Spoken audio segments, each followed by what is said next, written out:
Chapter 3, The Rules. Guess what? Guess what? On Friday, Lucille's Nana called my mother, and she invited me to spend the night with Lucille on Saturday. And Mother didn't even say no. My feet zoomed around the house when I heard that. I'm spending the night. I'm spending the night. I'm spending the night, I shouted. I zoomed into my baby brother Ollie's room. Hey, Ollie, I'm spending the night. I'm spending the night. I'm spending that. Just then, Mother runned in the door and she swished me right out of there. It was not pleasant. I brushed myself off. Yeah, only you shouldn't actually swish people, I said, kind of quiet. Mother raised her voice at me. How many times, Junie B? How many times have I told you to stay out of Ollie's room while he's sleeping? Huh? How many? I think for a minute. A million bazillion, I said. But that's just a ballpark figure. Mother glared at me very mad. I rocked back and forth on my feet. A ballpark figure is when you don't know the actual figure, and so you make up a figure because that will get people off your back, I explained. My boyfriend named Ricardo told me that. His father sells insurance, I believe. Mother tapped her angry foot. We are not talking about Ricardo's father, Junie B. We are talking about going into Ollie's room while he's sleeping. And besides, I haven't said that you could spend the night at Lucille's. I want to talk it over with your father first. I hugged her leg. Please, Mother, please, please, please, I'll be good. I promise, I promise, I promise. Just then the front door opened. It was Daddy. He was home from work. I ran to him like a speedy rocket. Then I hugged his leg too, and he couldn't even shake me off. I'll be good, Daddy. I promise, I promise, I promise.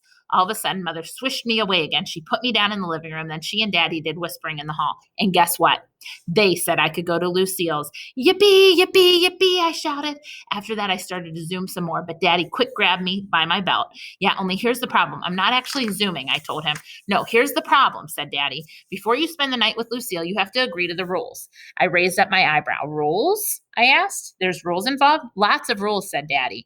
Then he and Mother bended down next to me, and they told me the rules of spending the night. They are: no running, no jumping, no shouting, no squealing, no hollering, no snooping, no spying, no arguing, no fighting, no cheating at games, no talking back to the Nana, no breaking other people's toys, no grumping, no crying, no fibbing, no tickling people when they say no, no staying up late, and absolutely no headbutting.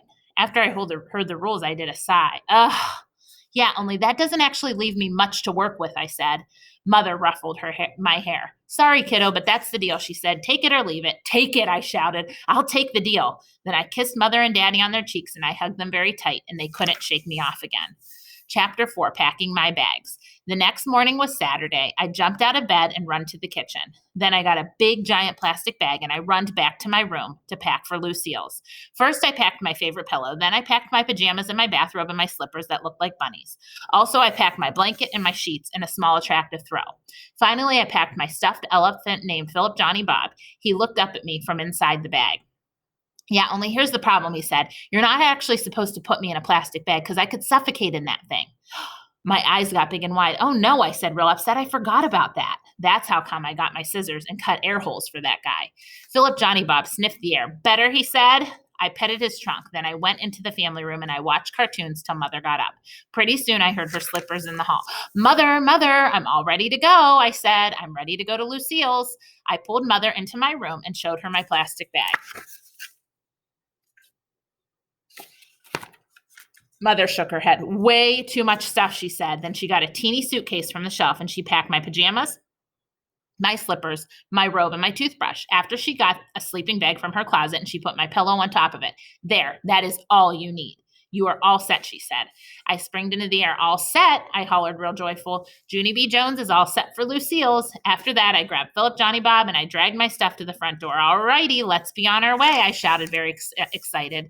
Mother was in baby Ollie's room. She didn't come. Okie doke, I'm going outside now. Junie B. Jones is going outside to get in the car, I shouted louder.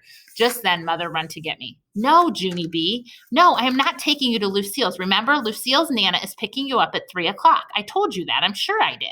All of a sudden, my shoulders got very slumping because I didn't remember that information. That's why. I said, very sad. 3 o'clock takes forever.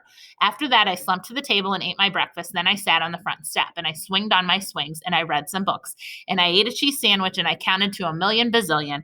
And I sat on my step some more. And then guess what? 3 o'clock finally came, and I saw the big gold car in my driveway. Hey, she's here, she's here, she's here, I yelled real thrilled. Mother and Daddy hurried to the door. Are you ready to go, Junie B? Said Mother. Ready, I yelled. Junie B. Jones is ready to go. The Richie Nana got out of her car. I throwed my arms around her. Hello, Nana. Hello, hello, hello. I've been waiting for you the whole livelong day. Mother pulled me off of that woman. Sorry, she said. I'm afraid Junie B. has a little extra energy in her. She's been sitting on the step for hours. I leaped way high in the air. Sitting on the step, I said, Junie B. Jones has been sitting on the step. Daddy and Mother carried my things to the big gold Cadillac. And guess what? When they opened the door, Lucille and that Grace were already in the back seat. Lucille, Grace, I didn't even know you were already here, so this is a delightful surprise. I reached inside to try to tickle them, but Mother pulled me away. Please, Junie B. Jones, don't start, she said. I saluted her. Aye, aye, Captain, I said, real hilarious. After that, I got in the car and I bounced on the softy seat. Only too bad for me because I accidentally bounced too high and I banged my head on the roof. Nana did a gasp. I patted her. Yeah, only that didn't even faze me, I said. After that, I buckled up my seatbelt and I waved goodbye to Mother and Daddy, and Nana drove us away.